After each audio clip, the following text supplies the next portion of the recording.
بسم الله الرحمن الرحيم الحمد لله رب العالمين وأشهد أن لا إله إلا الله وحده لا شريك له وأن محمدا عبده ورسوله صلى الله عليه وعلى آله وصحبه أجمعين أما بعد.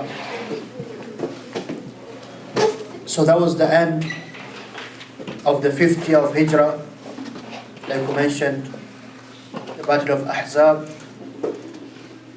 and then was in Shawwal, that took the whole of Shawwal, around 30 days.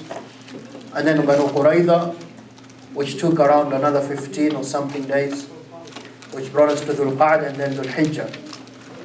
So the start of the 6th year, this is where we take it out from now. So this is the beginning of the 6th year. Now, as you saw, the Battle of Ahzab, and following it up with Qurayza, this was a huge boost for the Muslims. Not within just themselves, but around Arabia. The fact that all of the Arabs could not get to the Muslims, and then the last standing Jewish tribe in Medina was also defeated. This means the Muslims had become very powerful. So the Muslims are on the upper hand. So from the beginning of the 6th year, remember it's still a very, very hostile environment. All of these tribes, they're coming after the Muslims. They're attacking the Muslims. And this, as for them, is a new religion. So the Prophet ﷺ during this time, he set out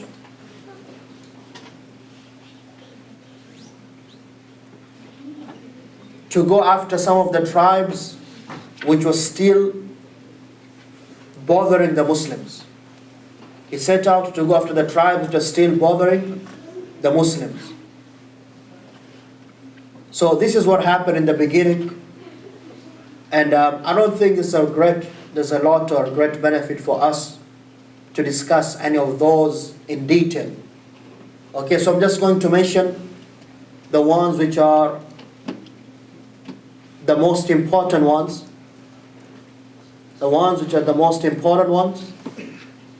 and then we continue from there. So, in the same month, which is Muharram, the first month of the 6th year, the Prophet ﷺ sent out Muhammad ibn Maslama. Now, who remembers Muhammad ibn Maslama? Who is he? Muhammad ibn Maslama is the one the Prophet ﷺ sent out to go and kill Ka'b ibn al-Ashraf, the one who used to curse the Prophet ﷺ and used to do poetry against the Prophet and the women of Islam. Muhammad bin Maslama. And Muhammad bin Maslama radiallahu anhu was special. Like we said, every Sahabi had his special quality. What was special about Muhammad bin Maslama? It is reported by Al-Imam Abu Dawood in his Sunan that once Hudhayfa radiallahu anhu, he said, "Ma ahadu min al-nasi تدركه الفتنة إلا أنا أخافها عليه إلا محمد بن مسلم فإني سمعت رسول الله صلى الله عليه وسلم يقول لا تضرك فتنة." He says no one will be struck with a fitna, a trial, a test in this world except it's going to affect him, except someone who I know, and that is Muhammad bin Maslam, because the Prophet ﷺ said to him, no fitna can harm you. So the Prophet ﷺ, he sent him out to Qurta. Now Qurta is a place just outside of Medina, and that is the tribe of Banu Bakr, which we're going to mention again, because these were people who the Prophet ﷺ, he knew of them that they were plotting and planning against the Muslims. So Muhammad bin Islam was sent there, and he came back with a lot of ghanima, war spoils. Next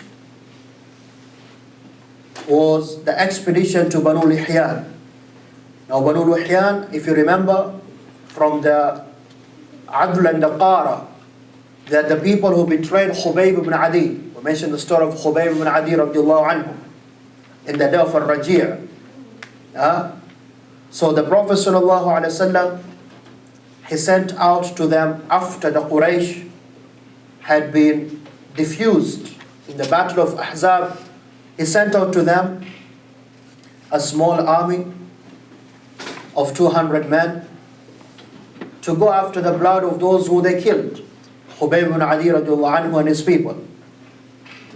And this was either in the same month or in Rabi'ul Awwal, the 6th year of the Hijrah. The 6th year of the Hijrah.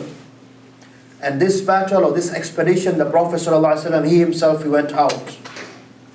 He went out. But they heard of the news and they ran into the mountains. So the Prophet ﷺ stayed there in the land for a day or two. And then he traveled to Usfan. Usfan is a place very near Mecca, so that the Quraysh can hear that the Prophet ﷺ and the Muslims have come so close to Mecca. Because now there's no more fear on the Muslim side, there's just fear on them. Okay? And then they came back. And in the same month of Rabi'ul Awwal, in the 6th year, the Prophet ﷺ, he sent al-Ukkash ibn Mihsan to a place called Al-Ghamr. He had 40 men under his command, and the people there, they ran away.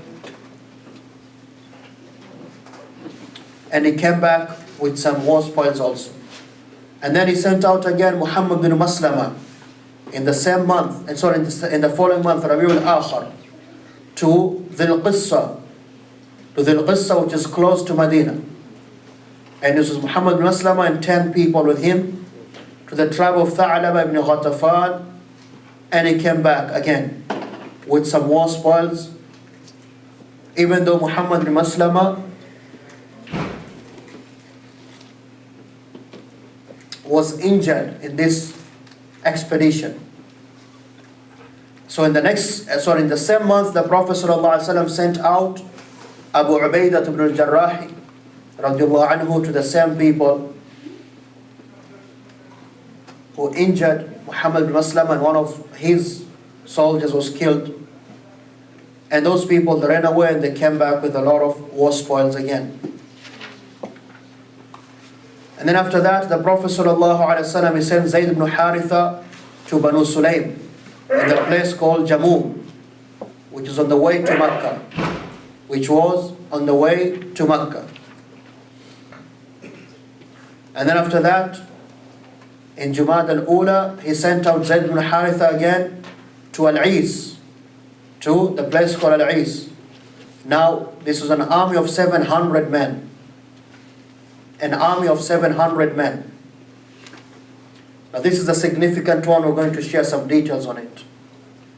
He sent Zayd ibn Haritha with 700 men to Al-Is, and their main mission was to intercept a trade caravan of the Quraysh. Remember, it was what? An actual war and an economical war, which both sides they fought. Okay? So they were going to intercept a caravan of the Quraysh under the leadership of Abu al-As ibn Rabi'. Abu al-As ibn Rabi', which was coming from Sham. All of you remember we talked about Rihlat al-Shita'i was-Sayf, as in the Quran. The Quraysh, they had two main trade caravans going to Yemen and going to Sham.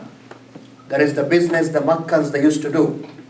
So this was an army sent out to intercept that. And it was a caravan which was carrying a lot of silver coins, belonging to Safwan ibn Umayyah. And the Muslims intercepted it, and they took as a captive the leader of that caravan, Abu al-As ibn Rabi'. Now, Abu al-As ibn Rabi', the way you are looking at me, you're looking at me like you don't know who he is. Right or wrong? But you know who he is. Who is he? He's the son-in-law. Very good. Abu al-As ibn Rabi' is the son-in-law of the Prophet sallallahu alaihi wasallam. Abu al-As ibn Rabi', remember him in the Battle of Badr. He was taken as a captive. And his wife, the daughter of the Prophet ﷺ, Zainab, she sent the necklace which was given to her by her mother Khadija. So she sent that as a ransom to let him free. When the Prophet ﷺ saw that, he became very emotional. One narration says he cried. And the Muslims said, okay, we're going to let him free for free. Just let him go and give her back her necklace. He went back. He was still not Muslim. He was still not a Muslim. But Zainab had made Hijrah. She was in Medina. So this time Abu al-As bin Rabi', he was one of the big businessmen of the Makkans also. He was caught. So they brought him back to Medina. And his mother, by the way, his mother, Abu al-As's mother, is Hala bint Khuwaylid, the sister of Khadija. So he had married his cousin. Okay? So he was brought to Medina. And something very exciting happened. When he was brought into Medina as a captive, and the Prophet ﷺ was leading the Salatul Fajr. Salatul Fajr. It is said that Zainab, she called out from inside the house. Right after the Prophet ﷺ had said Allahu Akbar, and she got the news that her husband had been caught as a captive. She called out, أيها الناس إني قد أجرت أبا العاص بن الربيع. O people, I have put under my protection Abu al-As ibn Rabi', which is a concept we talked about before. The Arabs, they had Muslim and non-Muslim. If one of them said, so-and-so is under my protection, then nobody can touch him. Even if it's from the other side, the other religion, it doesn't matter. We talked about this a few times. So she said, herself being a Muslim, she said, Abu al-As bin Rabi', she didn't say my husband. She said, Abu al-As bin Rabi' is under my protection. When the Prophet ﷺ, he finished his salah, he said, أيها الناس, O people, هل سمعتم ما سمعتم? Did you hear what I heard? They said, نعم, of course we heard. He said, أما الذي نفس محمد بيده. I swear by the one in whose hand is my soul, or the soul of Muhammad. ما علمت بشيء من ذلك حتى سمعتم ما سمعتم. I had no news about what she said until when you heard what you heard, I heard of that. I didn't know about this. إنه يجير على المسلمين أدناهم. The lowest of the Muslims, if he gives anyone protection, then all the Muslims have to respect that. Which is one of the standing points, shining posts of Islam. If you give someone who's from the other side, in fact an enemy, you said, no, he's under my protection, no Muslim can attack that person. Even if he's a kafir? Even if he's a kafir, he's a kafir. Abu al-As is a kafir, not just a kafir, he's from the enemy side. He's not from any other, he's from Quraysh, the worst ones. The Quraysh of Makkah. In fact, he's leading the caravan, which is the wealth they used to fight the Muslims. Do you understand? Do you understand me? That is how beautiful Islam is. The Prophet ﷺ says the protection of the least Muslim means all of us, it affects us. Okay? And then the Prophet ﷺ, he went to his daughter and she said, Surely Abu al-As, if we consider him a relative, then he is my cousin. And if we consider him someone who's close, then he's the father of these children. And I have given him my protection. So the Prophet ﷺ accepted that, and he told the Muslims, if they accept, they should return him the wealth they took from him.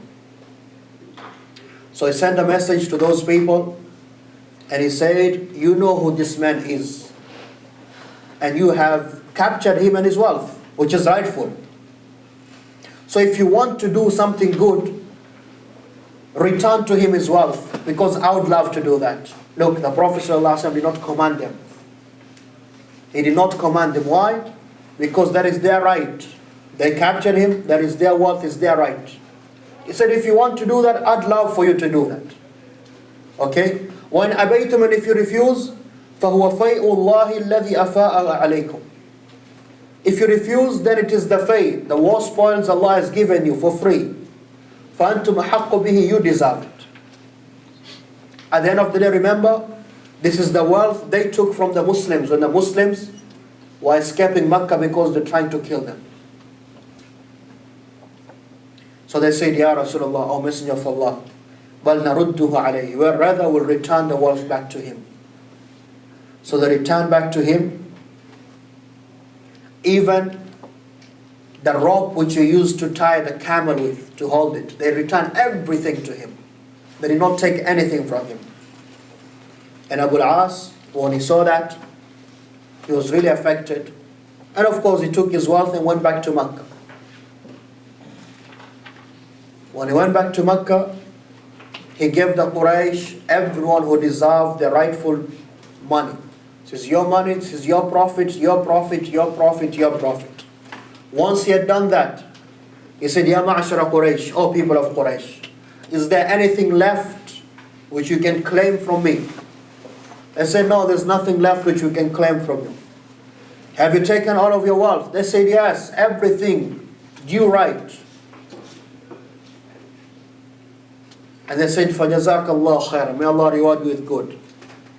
فَقَدْ وَجَدْنَاكَ وَفِيًّا كَرِيمًا, we found you someone who was loyal, generous. When they said that, he said, فَإِنِّي أُشْهِدُ أَنْ لَا إِلَهَ إِلَّا اللَّهُ وَأَنَّ مُحَمَّدٌ رَسُولُ اللَّهِ, then I bear witness that there's no true God who deserves to be worshipped except Allah, and that Muhammad is his true slave and his messenger. Wallahi, ma mana'ani min al-Islam indahu, ay Rasulullah sallallahu alaihi wasallam. Nothing prevented me from proclaiming my Islam in front of the Prophet sallallahu alaihi wasallam, illa except takhawuf, I feared that you will think I became a Muslim and I tried to run away with your wealth. So I came back and gave your wealth in full, and now I announced that I'm a Muslim. And then he went back, now he did Hijrah to Medina. He went back to Medina because he became a Muslim. And of course they couldn't do anything to him, because now remember, it's not like before. If you try to go to Medina, they'll stop you, maybe kill you. They can't do that because now they know they're weak. Second point, this is Abu al-As. He's someone who's noble. He's not just anyone in the Quraysh. So he returned to Medina, and the Prophet ﷺ did not do another nikah or have any witnesses for the nikah. The same nikah they did in Jahiliyyah, it was reinstated. The same nikah they did in Jahiliyyah, it was still applicable. Okay? It was still applicable.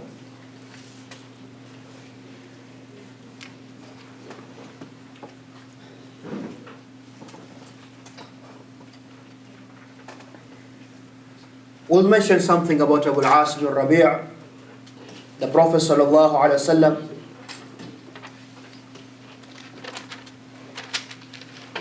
he once said, أنكحت أبو العاص بن الربيع فحدثني وصدقني. Abu al-As bin Rabi', I married him my daughter, and he was truthful with me. He was truthful with me. And he gave me his promise, and he was truthful with his promise. Abu al-As bin Rabi' and Zainab radiallahu anhum, they had two children. One was called Ali, and one was called Umama. One was called Ali, and one was called Umama. Ali lived until he was around the age of puberty, while Umama, she was that young girl who the Prophet ﷺ used to love a lot. It was his granddaughter. His granddaughter. You've probably heard of the hadith of Abu Qatada and Bukhari and Muslim, that the Prophet ﷺ used to pray carrying a child. That is Umama. Today you put a name to the child who you never knew before. You know, it's allowed to pray holding a child. That is Umama bint Abil As. That was the granddaughter of the Prophet ﷺ, which tells you, brother, sister, don't leave your child is sitting there crying, disturbing the whole masjid. When you can carry your child and your salah is proper, it's accepted. Nothing wrong with your salah. If your child is just going to play, doesn't disturb anyone, khalas, you don't have to carry them. And even if you carry them, there's nothing wrong with that. The Prophet ﷺ will carry the child. When he made ruku', he'll put him down, make ruku'. When he got up, he'll carry him or not. When he made sujood, put the child down, make sujood. When he stands up, carry the child again. Islam is a religion of mercy, rahmah. Islam is a religion of love. That's a child, doesn't know you're praying. Child wants to play. Child wants to show some love. You understand? There's nothing wrong with that. Nothing wrong with that. There is Umama, the daughter of Abu al-As and Zainab radiallahu anhum, which shows the humbleness of the Prophet ﷺ, which shows how compassionate he was to the young and the old. And one time, as reported by Imam Ahmad in his Musnad, Aisha radiallahu anha, she says that Najashi, the leader of Habasha, Ethiopia, which we call today Habasha, Abyssinia, Ethiopia, he sent to the Prophet ﷺ a huge ring of gold. On top of it was one of the gemstones from Habasha, from Abyssinia, Ethiopia. The Prophet ﷺ, he took it. He did not like it. You know, the Prophet ﷺ did not love the worldly things. And then he said, where's Umama? And they brought that young girl. And he said, Tahalla bihadha ya bunayya. Beautify this, my daughter. Beautify my daughter with this. And he gave it to that young girl, Umama radiallahu anha. Tayyib.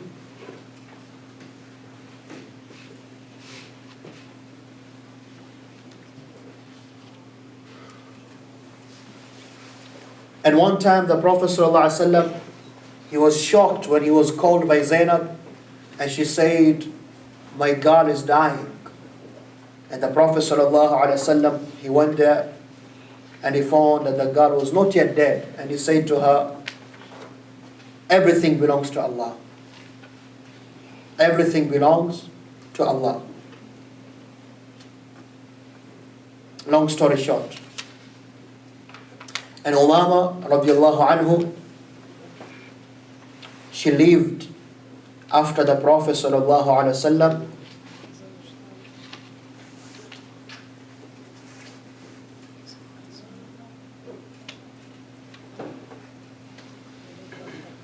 until she got married after the Prophet sallallahu alaihi wasallam died to Ali ibn Abi Talib radiallahu anhu. She was married after the Prophet sallallahu alaihi wasallam died to Ali ibn Abi Talib radiallahu anhu. Tayyib. Now, this was a short story on the battle of also the Seerah, which intercepted the trade caravan. Now you see, it's another huge blow to the Quraysh. It's another huge blow to the Quraysh. The fact that Abu al-As bin Rabi'a has become a Muslim, and the fact that they knew now that their trade was not safe. If it wasn't from the Muslims' good conduct of just saying we'll return your wealth, they would have lost all that wealth. So they knew now that they had lost their power. After that, a few more expeditions sent out. Zayd bin Haritha was sent to Taraf in the next month, Jumad al-Akhira. And then Abdurrahman bin Auf was sent to Dawmatul Jandal. Now Dawmatul Jandal is a place closer to Sham. Now this is significant because it's one of the first expeditions close to Sham. Sham, as we know today, Syria, Lebanon, Palestine, Jordan. That is Sham. Okay?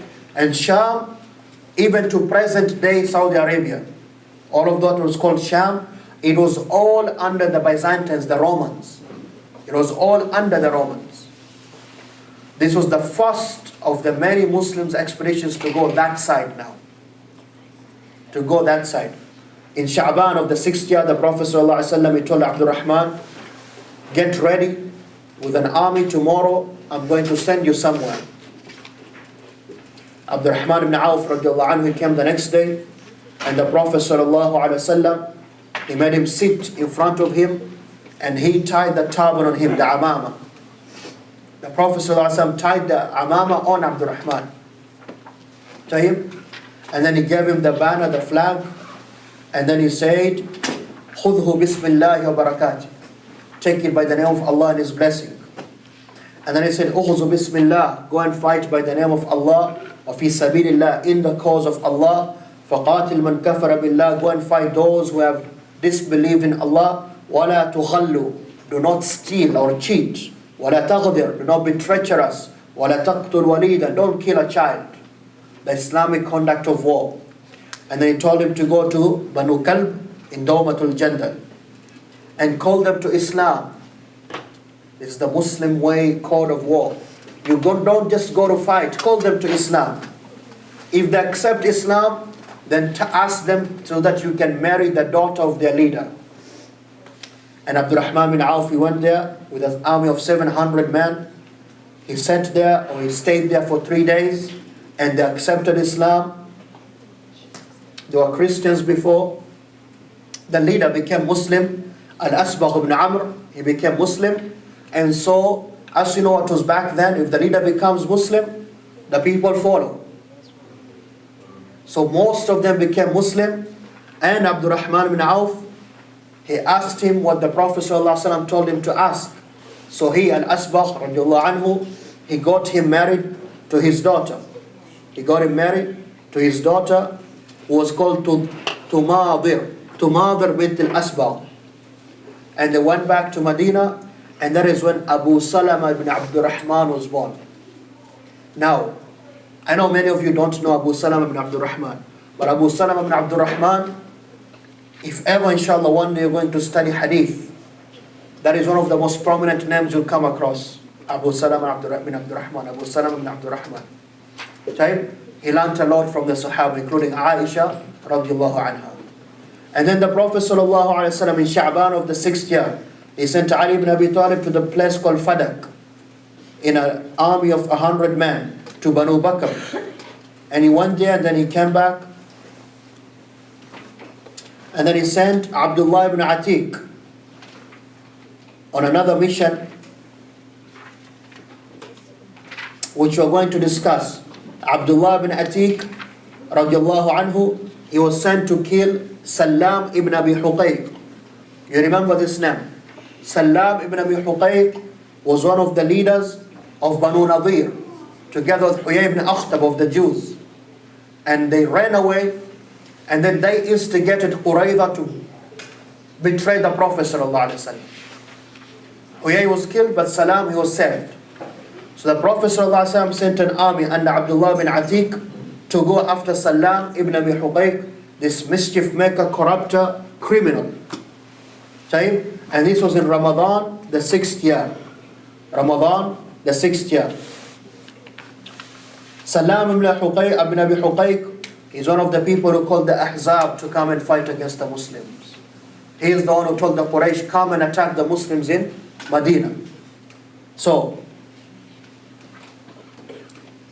if you remember the story of Ka'b ibn al-Ashraf, who was killed by Muhammad Maslama, he was killed at the hands of the Aus. So this time the tribe of the Khazraj, they said, Ya Rasulullah, send us to this mission. So the Prophet ﷺ, he sent to them Abdullah ibn Atiq radiallahu anhu. He went out with 6 men of the Khazraj. Abdullah bin Atiq, Abdullah bin Utbah, Mas'ud bin Sinan, Abdullah bin Unais, Abu Qatada, Khuza'i bin Aswad, radiallahu anhum ajma'in. 6 men. And Abdullah bin Atiq was the one who was the leader. He told them, don't kill a woman, don't kill a child, don't betray, all of that. They went out until they set foot at the fort of Salam ibn Abi Huqayq. They all had forts, hisn. They were protecting themselves. When they came close, the sun was about to set. And everybody was going to go inside, and they closed the doors of the fort. So Abdullah bin Atiq, he said, you stay here. I'm going to go and see if the doorkeeper, the gatekeeper, might allow me to enter.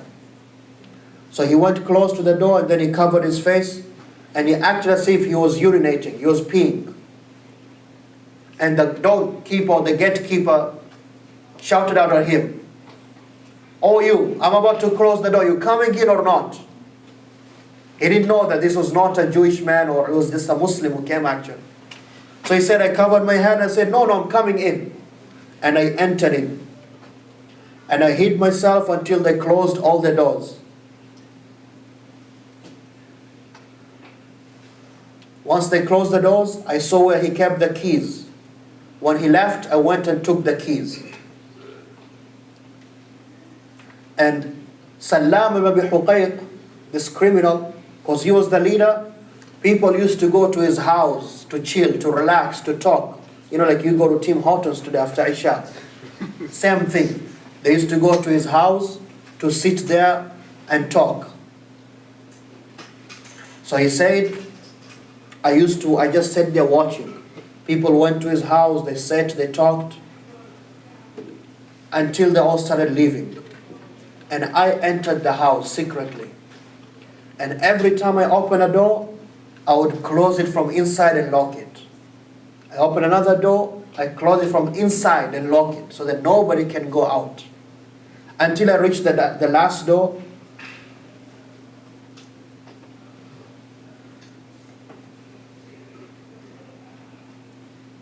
I found it to be very dark, he said, because he had turned off all the lights. And I said, okay, today I am not leaving until I kill him or I'm killed. But I found it to be very dark. I could not see anything. I could not see anything. So I screamed out, Ya Aba Rafi'. That was the kunya of Salam ibn Abi Huqayq. So when he answered me, he said, Man hada, who's this? I just followed where the voice of the sound came from, and I hit with my sword. Okay? فَضَرَبْتُهُ ضَرْبَةً بِسَيْفٍ.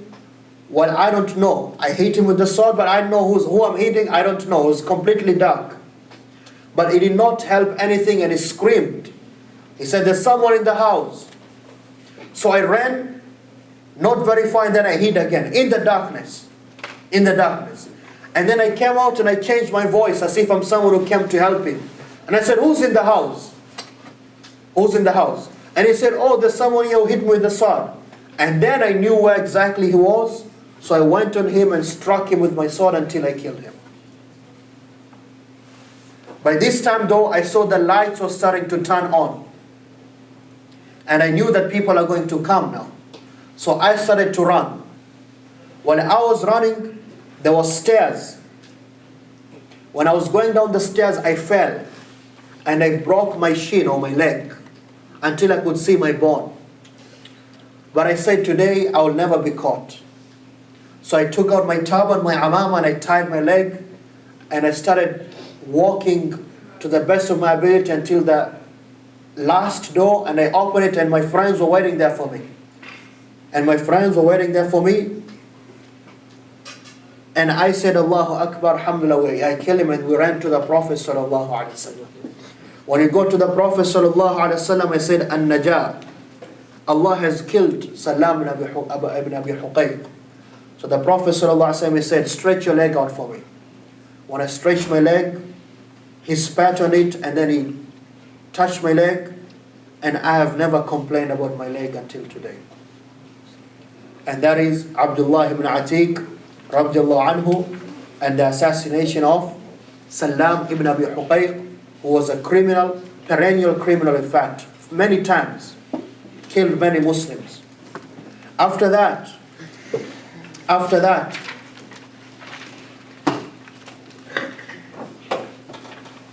Abdullah bin Rawaha was sent to kill Al-Yusayr ibn Rizam al-Yahudi.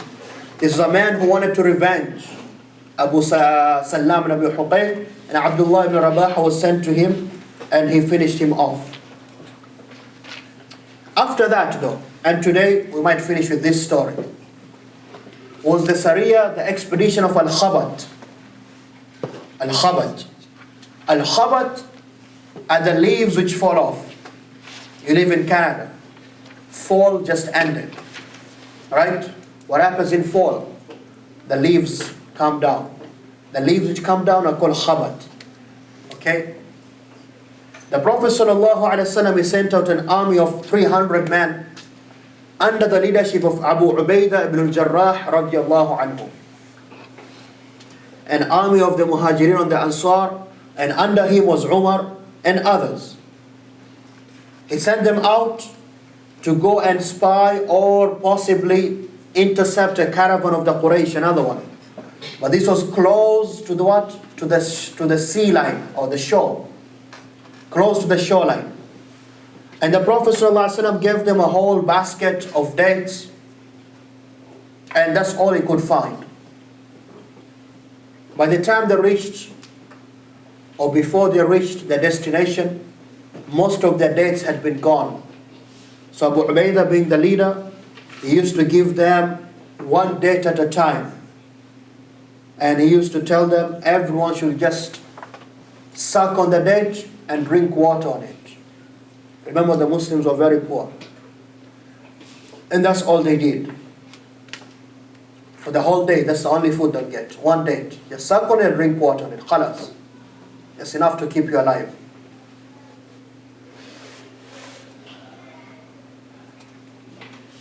And that is why at the end they had to eat leaves. That is why this is called Sariyatul Khabat, the expedition or the journey of the leaves.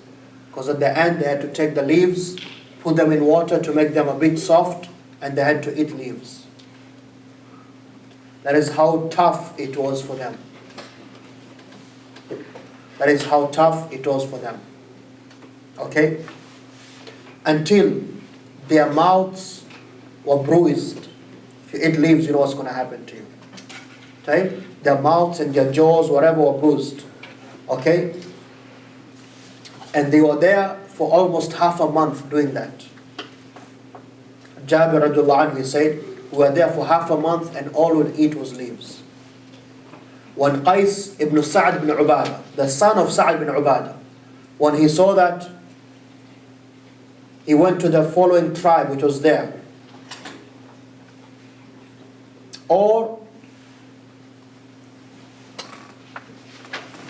He went to the following tribe which is Juhayna actually. And he said to them, okay, who is going to sell to me his animal, his camel? Okay? And I'm going to sell to him a lot of dates in Medina. Basically it was a no-brainer, as we call it. Meaning let's say I'm going to give you a bottle of water. Sell to me a bottle of water for a phone. A phone is worth $200. I just need one bottle of water, which is $1. But I'm going to get that now because I have no choice. So some of the Sahaba, they said, who are you? And he said, I'm Qais ibn Sa'd ibn Ubadah. Remember, his father is one of the leaders of Ansar, Sa'd ibn Ubadah. And they said, we have a great relationship with Sa'd. And they sold to him 9 camels. And some of the Muslims, they say, don't sell this to him. Umar radiallahu anhu was one of those. He said, he is selling wealth which doesn't belong to him. That's his father's. Why is he even selling it to you? That's not his. And they say, the people, they say, Wallahi, Sa'ad will never say no to his son anyways. So they accepted that. So Qais, he took those camels, and on the first day he slaughtered 3 camels for the Muslims who were very hungry. You can imagine an army of 700 men, 3 camels. Doesn't do a lot. Second day, the next 3. Third day, the next 3. And all the camels were done. and all the camels were done.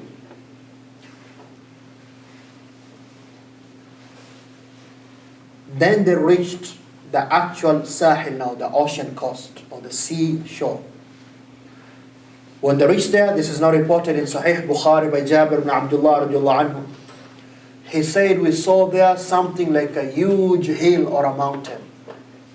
An animal called the ambar. The ambar, today in today's language, in English, you call it what? The whale. You know the whale, the biggest mammal in the ocean. Biggest mammal ever, land and ocean. Biggest fish, if you want to call it a fish. The whale. He saw there was a huge whale on the coast which had died, meaning on the beach. Okay? So we asked, talking about us to ourselves. They're Arabs from the desert. Right? Can we eat this or not? Halal or not? And their leader Abu Ubaidah radiallahu anhu, he said what? La bal nahnu. Some of them said maita. It's dead. It's a dead animal. You can't eat that. Then he said la bal nahnu rusulu rasulillahi sallallahu alayhi wa sallam. We are the messengers of the messenger of Allah sallallahu alayhi wa sallam. Wa fi sabilillah, in the way of Allah. Wa qad iddurirtum fakulu. And now you're forced. You're going to die out of hunger. So eat. Any of you have seen a whale in real life, not pictures, not Google, not National Geographic, not Discovery? An actual whale. Have you seen one? Who has seen one?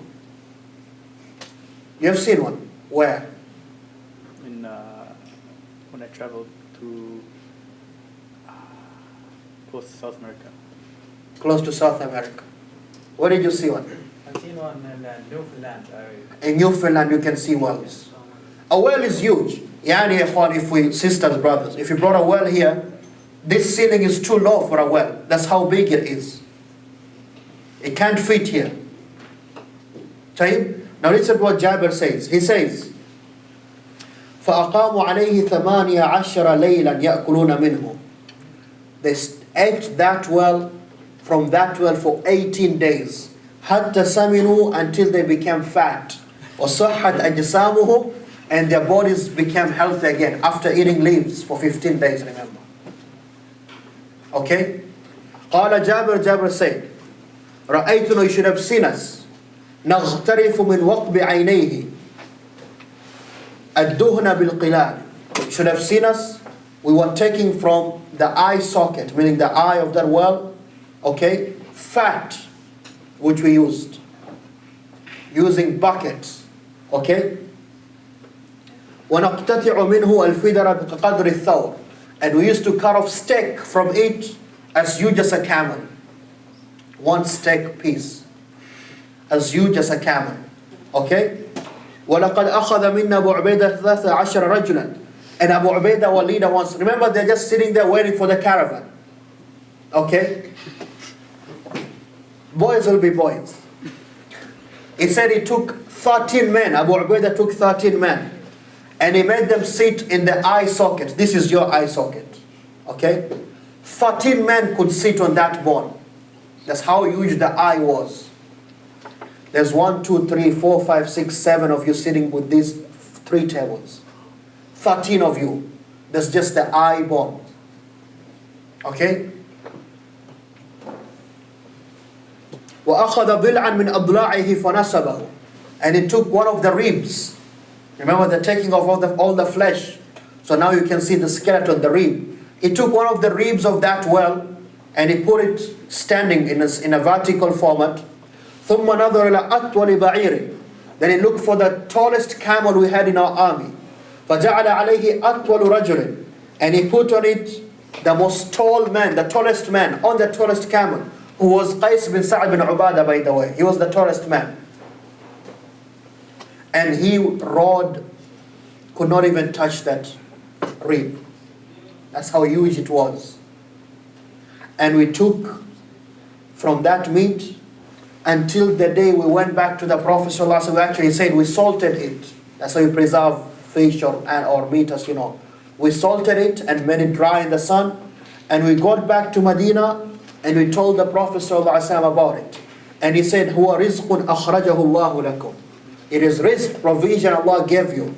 فَهَلْ مَعَكُمْ مِنْ لَحْمِهِ شَيْءٌ فَتُطْعِمُونَ. Do you have anything remaining so you can make us try that meat? Now don't leave here saying it's sunnah to eat sushi. I didn't say that. I didn't say it's sunnah to eat smoked salmon or something. But it's halal to eat fish. Well, whatever the fish is. And the Prophet ﷺ said, Jabir said, we gave the Prophet ﷺ and he ate from it. And he ate from it. This is the Ghazwa of Al-Khabat. The Ghazwa of Al-Khabat. Which of course you learn from that, the animals of the sea, guys, the animals of the ocean, they're not like the animals of the land. If right now you are to walk, maybe you're walking, you're taking the bus, you're driving, you're about to reach your house, and you see a chicken there, it just died. The chicken just died. Is it halal for you to take it inside your house and say, yes, dinner, we're just going to bake it? Abdullah, can you do that? You're Abdul Rahman. Abu Bakr, can you do that? In Nigeria we do that though. Abu Bakr, easy, right? Simple. It's haram. That is maita. An animal which you did not slaughter, you can't eat. Once you find it, dead. You get it, it's dead. But not the animals of the ocean.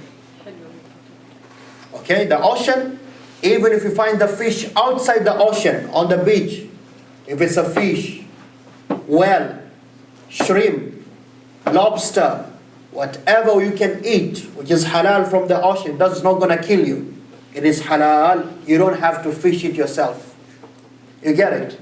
You find the fish is there, it's dead, it's halal. The only point you might have to check is, it's not going bad, that is going to poison you. But if the fish is still fresh, it's halal for you to eat. The Sahaba radiallahu anhum, they did that. And the Prophet ﷺ said what? Abu Bakr. He said, give me some. To show that it's halal. To show that it's halal. In fact, if I remember carefully, one narration says, they also took some of those bones. And they used to make from those bones utensils or cups where they would put their milk, their honey or their oil in it. When you go home today, go Google well or a well skeleton on the... It's huge. A well is huge. Huge. Subhanallah. Tayyib. And don't come asking me, Sheikh, what kind of well was it? Shark, well shark, or was it... no, I was not there. Okay? That's not important. And any questions you have, we're going to discuss them tomorrow, inshallah. Lastly, if you remember... Lastly, before we go to a very, very, very important event of the Seerah, extremely important. There was a small event which happened. And that is the story of the Uraniyin. This was in Shawwal of the 6th year. Okay? There's 8 men from the tribes of Uql and Urayna.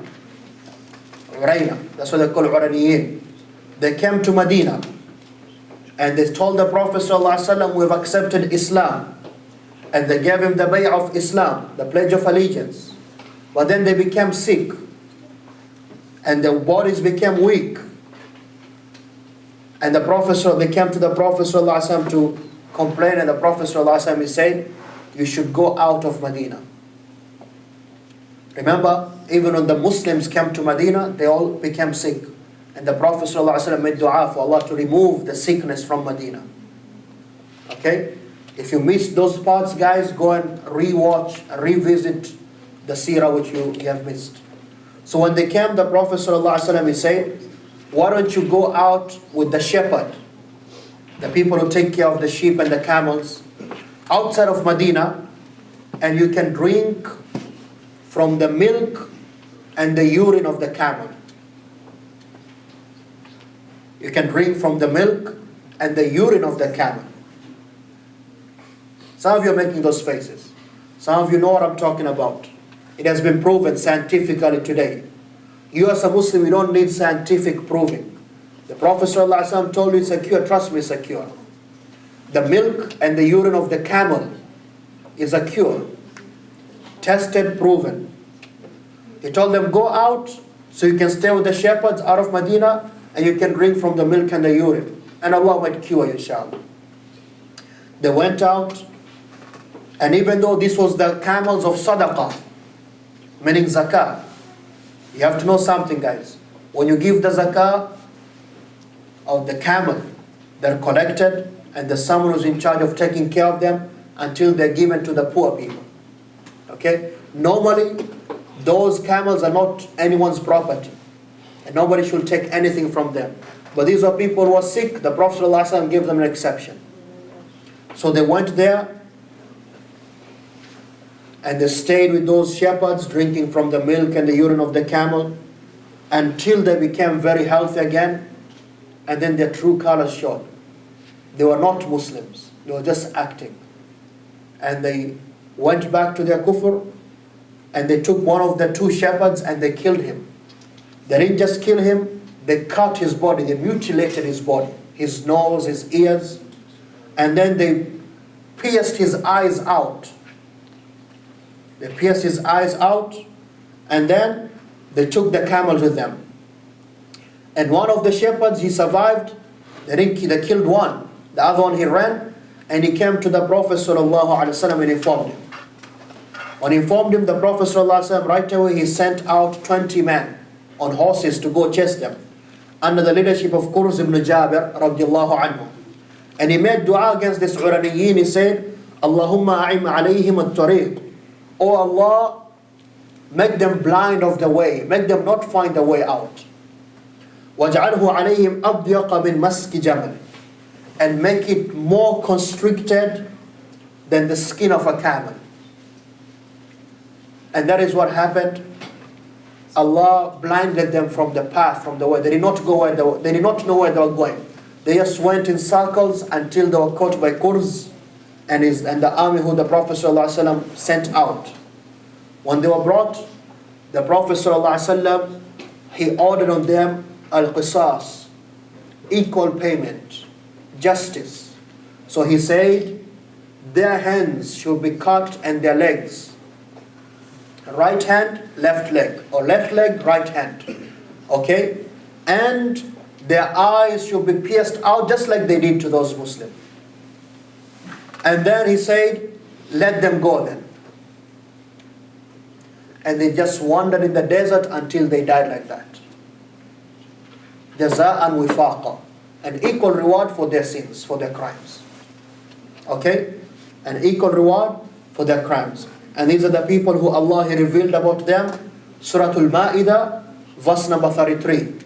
إِنَّمَا جَزَاءُ الَّذِينَ يُحَارِبُونَ اللَّهَ وَرَسُولَهُ. Indeed, the reward of those who fight against Allah and His Messenger. وَيَسْعَوْنَ فِي الْأَرْضِ فَسَادًا. And they create corruption on the earth. أَنْ يُقَتَّلُوا. They should either be killed, أو يُصَلَّبُوا, or crucified, أو تُقَطَّعَ أَيْدِيهِمْ وَأَرْجُلَهُم مِّنْ خِلَافٍ. Or the opposites of their legs and their hands should be cut. أو ينفوا من الأرض, or they should be banished from the earth. ذلك لهم خزي في الدنيا. That is for them a humiliation in this world. وَلَهُمْ فِي الْآخِرَةِ عَذَابٌ عَظِيمٌ. And they shall have in the hereafter painful and great punishment. طيب. And even though this was revealed about them, this is the punishment set for anyone who creates corruption in the land like that. Specifically, if you study fiqh, the scholars of Islam, they tell you those we call highway robbers, bandits, who take people and kill them and steal their wealth like that. This is their deserving punishment. You know, we human beings, we have one thing. We only get properly disciplined when we know there's a severe punishment left. Right or wrong? That is why Islam came with mercy, Rahmah. But part of that mercy is knowing that if you do something like that, there's a punishment waiting for you. That is why you hold back. That is why you hold back. طيب? This is what happened between this time to this time. And the next great event is Sulh al-Hudaybiyah. Now the Muslims are strong, very strong. So in Dhul Qa'dah of this year, the 6th year, they're going to go out and try to go back to Makkah, which was still under the Quraysh, the disbelievers. So if you want to know what is going to happen, you come tomorrow, inshallah. Now, there's 2 points. Tomorrow we start at 5 until Isha. Tomorrow is just until Isha. But after Isha, Shaykh Ismail usually has his halaqah in English. During that halaqah, we're going to discuss what I told you we're going to discuss. The story when the Prophet ﷺ told them what? Don't pray Asr until you reach Banu Qurayza. And some of them prayed on the way, and some of them did not pray until they reached. We're going to discuss that. It's a topic very important. Why do the Muslim scholars differ? All of you ask that. Difference of opinion. Something been thrown around every now and then. We're going to discuss that tomorrow, inshallah, myself and Shaykh Ismail. And whatever questions they have, we'll answer them tomorrow. Alright? سبحانك اللهم وبحمدك اشهد ان لا اله الا انت استغفرك واتوب اليك. جزاكم الله خيرا والسلام عليكم.